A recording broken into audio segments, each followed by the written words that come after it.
पहले आज रांची में यहाँ पर मौजूद आप सभी मीडिया साथियों का लोक जनशक्ति रामविलास की तरफ से जोहार, आप सबका स्वागत है, अभिनंदन है।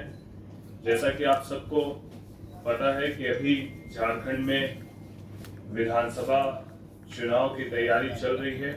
13 तारीख को पहला मतदान होना है पहले चरण का, और लोक जनशक्ति पार्टी की तरफ से झारखंड का सरप्रभारी होने के नाते हमारी पार्टी चतरा में चुनाव लड़ रही है एनडीए अलायंस में, जिसमें जनार्दन पासवान जी हमारे प्रत्याशी है। उसके साथ ही साथ वहां के बाद बोकारो, धनबाद और जमशेदपुर अलग अलग एनडीए के साथियों के लिए प्रचार करते हुए अभी हम लोग रांची आए हैं। और यहाँ पहुंचने का मकसद लोक जनशक्ति पार्टी के संकल्प पत्र को आप सभी लोगों के समक्ष झारखंड के लिए लोक जनशक्ति पार्टी क्या सोचती है और झारखंड के चौमुखी विकास के लिए लोक जनशक्ति पार्टी की भूमिका क्या होने वाली है, इन तमाम विषयों को हमारे संकल्प पत्र के माध्यम से झारखंड की जनता के बीच हम लोग जाएंगे। और जिस तरीके से इस संकल्प पत्र की आवश्यकता इसीलिए पड़ी क्योंकि जिस तरीके से झारखंड में महागठबंधन की सरकार में लोग खुद को ठगा हुआ महसूस कर रहे हैं, जिस तरीके से अपराध देखा जा रहा है, जिस तरीके से भ्रष्टाचार देखा जा रहा है, जिस तरीके से सरकारी तंत्र पूरी तरीके से लचर अवस्था में है, यहाँ तक कि अलग अलग विधानसभाओं के दौरे के दौरान नौजवान साथी, युवा साथियों के द्वारा जो आक्रोश दर्ज कराया गया वो आक्रोश देखने योग्य था। और वो आक्रोश इसीलिए था क्योंकि खुद नौजवान साथी कह रहा है कि हम लोग विगत 5 सालों में 100% अपनी तैयारी किसी भी तरीके के झारखंड के एग्जामिनेशन के लिए करते हैं, तो यहाँ पर सभी सीटों पर कमोबेश झारखंड की जितनी भी सरकारी बहालियां हैं वो सब में भ्रष्टाचार अपने चरम पर है। योग्यता के आधार पर नहीं बल्कि भ्रष्टाचार के संलिप्तता के आधार पर यहाँ पर सभी सरकारी बहालियां की जा रही हैं। और ये आक्रोश नौजवान साथियों का आने वाले झारखंड विधानसभा के चुनाव के परिणाम में आप सबको देखने को मिलेगा। तो लोक जनशक्ति पार्टी और हमारे नेता आदरणीय चिराग पासवान जी का संकल्प झारखंड को बेहतर चौमुखी विकास हो, भ्रष्टाचार मुक्त हो, शिक्षा युक्त हो, स्वास्थ्य युक्त हो, और किस तरीके से सभी सरकारी जितने भी कार्यालय हैं, जितने भी विभाग हैं, वहां पर किस तरीके से ऑनलाइन व्यवस्थाएं सुनिश्चित की जाए ताकि लोगों को कम से कम परेशानियों का सामना करना पड़े और भ्रष्टाचार मुक्त झारखंड की ओर हम लोग अग्रसर हो। यहाँ पर आज हमारे साथ हमारे झारखंड के सम्मानित प्रदेश अध्यक्ष वीरेंद्र प्रधान जी भी हैं,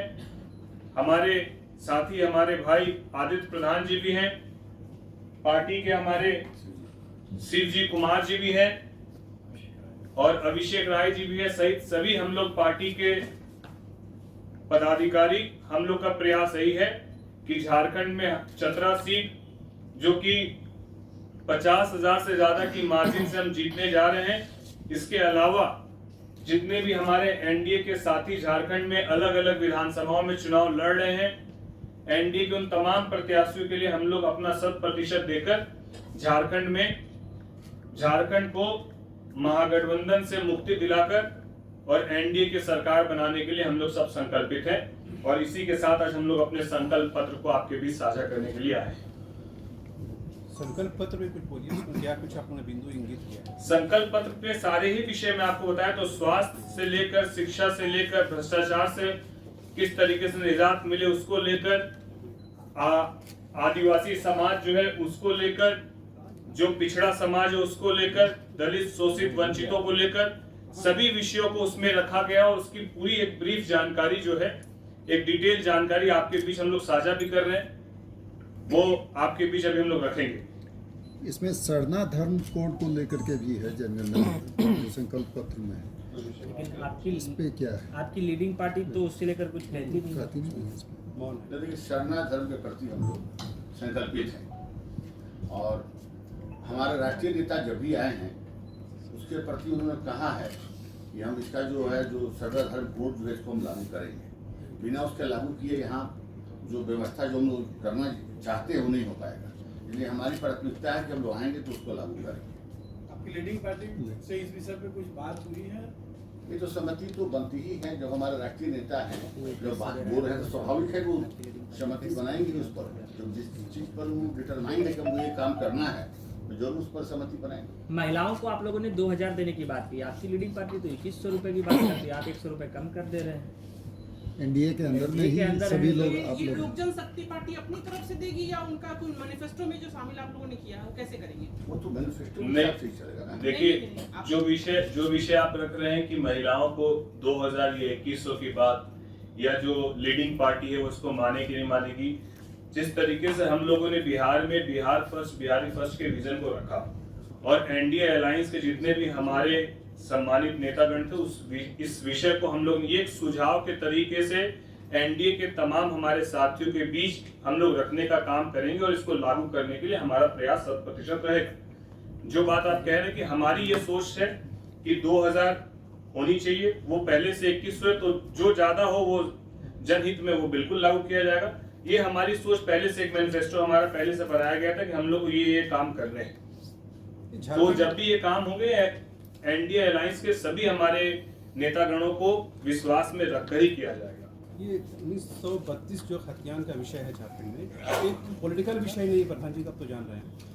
उस पर अब कोई स्पष्टता है पार्टी की, कोई है इस पास स्टैंड कि हमको क्या करना भाई?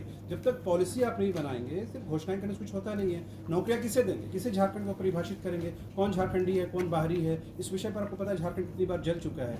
तो वो कुछ स्टैंड है उनसे 32 खतियान आधारित स्थानीय नीति के समर्थक हैं, विरोधी हैं, क्या चाहते हैं?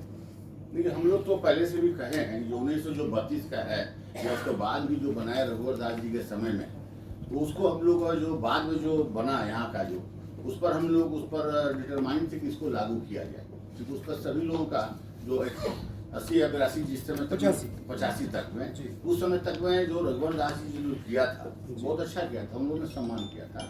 तो हमारा साथ काम है 32 तो आधारित है, खतिया हमारा 1932 का है, लेकिन राष्ट्रीय जो 85 वाला जो सरकार जो बनाए एनडीए सरकार वो हम लोग समझते कि वो उचित है। सरकार में आके लोग समझे 1985 का समर्थन बिल्कुल तो होगा ही। 32 तो मान के खतियाने मूल लोग जो है उसमें देखिए एक्चुअली है कि 32 वाले में इसलिए देना है कि उसमें जमीन का मामला आ रहा है। 32 वाले उसमें ओनली जीएम लैंड का मामला आता है, जो सब रसीद बंद हो गया उससे भी लोग वंचित है।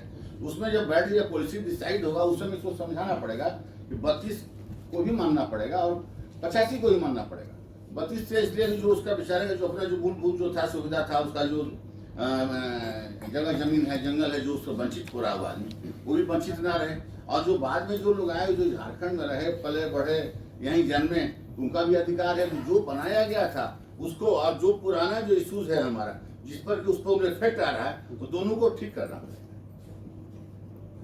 सर पर बारिश एक सवाल है, क्योंकि 81 सीटें हैं झारखंड में, आप एकमात्र सीटों पर चुनाव लड़ रहे हैं और घोषणा पत्र देखकर तो ऐसा नहीं लगता है कि आप सरकार की अग्रणी भूमिका में होंगे। आपको नहीं लगता है कि आप भी उसी रीति रिवाज को सिर्फ आगे बढ़ा रहे हैं कि हमें घोषणा पत्र जारी करना है, बाकी लोगों ने जारी किया है, एक सीट में आप क्या मतलब कुछ कर पाएंगे? देखिए, जब आप एनडीए का हिस्सा होते हैं तो एक एक सीट पहले तो महत्वपूर्ण है और घोषणा पत्र के पीछे का मकसद इतना मात्र है कि यदि हम एनडीए के साथी हैं, एनडीए में हम लोग साथ हैं, तो हमारे सुझाव झारखंड को लेकर क्या है वो सुझाव हमको एनडीए के बीच और अपने झारखंड के लोगों के बीच रखना है। स्वाभाविक सी बात है, जब आप 100 निर्णय लेते हैं तो उसमें 2-5 निर्णयों में अमेंडमेंट की जरूरत पड़ती है, बदलाव की जरूरत पड़ती है। लेकिन जब आप किसी विषय को रखेंगे ही नहीं, आपके अंदर क्या विजन है झारखंड के बदलाव को लेकर, यदि आप उसको रखेंगे नहीं तो आप एनडीए अलायंस का हिस्सा फिर कहां रह जाते हैं। और ये घोषणा पत्र, ये संकल्प पत्र झारखंड के विकास को लेकर है, किसी लोक जनशक्ति पार्टी के विकास को लेकर नहीं, ये पूरे झारखंड को लेकर। तो यदि झारखंड में हमारे जनार्दन पासवान जी झारखंड विधानसभा में जाएंगे तो वो भी तो झारखंड विधानसभा में एनडीए का हिस्सा रहेंगे, तो अपने तरफ से झारखंड के विकास को लेकर अपनी बातों को मजबूती से रखेंगे। और जो जो विषय अभी आप कह रहे हैं वो विषय किसी पर्टिकुलर विधानसभा तक सीमित नहीं है, वो पूरे झारखंड में सीमित है। तो जब पूरे झारखंड की बात आएगी तो उसमें चतरा की बात भी आएगी। तो इसीलिए मुझे लगता है ये संकल्प इसीलिए आवश्यकता है कि हम लोग पूरे झारखंड की बात कर रहे हैं, अपनी बात को रख रहे हैं और एनडीए अलायंस के सभी नेता बैठकर इस पर अपनी सहमति कमोबेश या कोई बदलाव करना है तो उसको सुनिश्चित करें। परवारी जी, चतरा एकमात्र सीट जहां आप लोग चुनाव लड़ रहे हैं, अपने आप को किस जगह पर चतरा में देखते हैं? क्योंकि भोक्ता जी का भी ये दावा है कि हमने 5 साल ऐसे ऐसे करते हैं कि वो चुनाव जीत रहे हैं और उन्होंने बहुत काम किया है, लेकिन अंतिम निर्णय जो है वो जनता का होता है और जनता का जो निर्णय है वो आने वाले रिजल्ट के दिन आप देखेंगे। जो मेरा अपना 3 दिन 4 दिन का मेरा अपना दौरा है चतरा में, उसमें मैं आपको ये बता दूं कि लोग पूरी तरीके से एनडीए के साथ हैं और चतरा के जो हमारे प्रत्याशी हैं जनार्दन पासवान जी, उनके पूर्व के कार्यकाल को भी चतरा के लोगों ने देखा है, जितनी सरलता से और जिस तरीके से पूरे कार्यकाल बीते हुए कार्यकाल में उनके ऊपर कभी कोई भ्रष्टाचार का आरोप नहीं लगा। और आज जो वर्तमान में वहां के विधायक हैं उनकी कार्यशैली से भी पूरे लोग कहीं ना कहीं अवगत है और किस तरीके से केवल लोगों ने सायरन की आवाज सुनी और लोगों ने चतरा में यदि विकास होते हुए देखा तो केवल जो वर्तमान विधायक है उनका ही विकास होते हुए देखा। चतरा की सड़कें आज भी चीख चीख कर बता रही कि चतरा की स्थिति क्या है और भ्रष्टाचार किस चरम पर है। तो आने वाले परिणाम जब आएंगे तब आप देखेंगे कम से कम यदि मार्जिन होगा तो 50,000 से ज्यादा की मार्जिन होगी। ये बात मैं इसीलिए कह रहा हूं कि जहां महागठबंधन के वोट बैंक है, हम लोग वहां भी दौरा करके आए, वहां भी लोगों के अंदर कहीं ना कहीं वर्तमान विधायक के प्रति आक्रोश देखा गया। भाजपा ने अपने मैनिफेस्टो में एनआरसी रखा है, बांग्लादेशी घुसपैठ के खिलाफ कह रहे हैं, क्या लोजपा भी इसका समर्थन करती है? पूरी तरीके से, यदि चाहे वो झारखंड की बात हो चाहे वो बंगाल की बात हो, कोई भी यदि अपने देश के बाहर से कोई भी अगर आता है और किसी भी तरीके की देश विरोधी गतिविधि को अंजाम देने का प्रयास करता है या उसको वर्तमान की सरकार वोट बैंक की तरह इस्तेमाल करती है तो ये कहीं ना कहीं देश के लिए खतरा है। तो जो देश के लिए खतरा है उसके विरोध में हमेशा लोक जनशक्ति पार्टी और हमारे नेता चिराग पासवान जी मजबूती के साथ खड़े। हम लोग सब उस निर्णय के साथ हैं। ये मानते हैं कि झारखंड में बांग्लादेश घुसपैठ हुआ है, क्योंकि आप उस इलाके में चुनाव भी लड़ चुके हैं, संथालपाड़ा के इलाके में, उसी इलाके को प्रभावित बताया जा रहा है। देखिए, ये मानने की बात नहीं है, जिसका प्रमाण मिल चुका है, जो रिपोर्ट पर है, उसको मानने या ना मानने की बात ही नहीं। तो जब रिपोर्ट आ चुकी है और जब एनआरसी लागू करने की हम लोग बात कर रहे हैं तो जो हमारे हिंदुस्तान के, जो हमारे झारखंड के साथी है, उनको चिंता करने की जरूरत ही नहीं। जो बाहर से आए हैं, जो बांग्लादेशी हैं, उनको चिंता करने की जरूरत है। तो इसीलिए हम लोग मानते भी हैं और हम लोग एनडीए के अलायंस के साथ और हमारे नेता इस विषय में अपना पूरा समर्थन भी रखते हैं। रिलीज कर दिया जाए सब।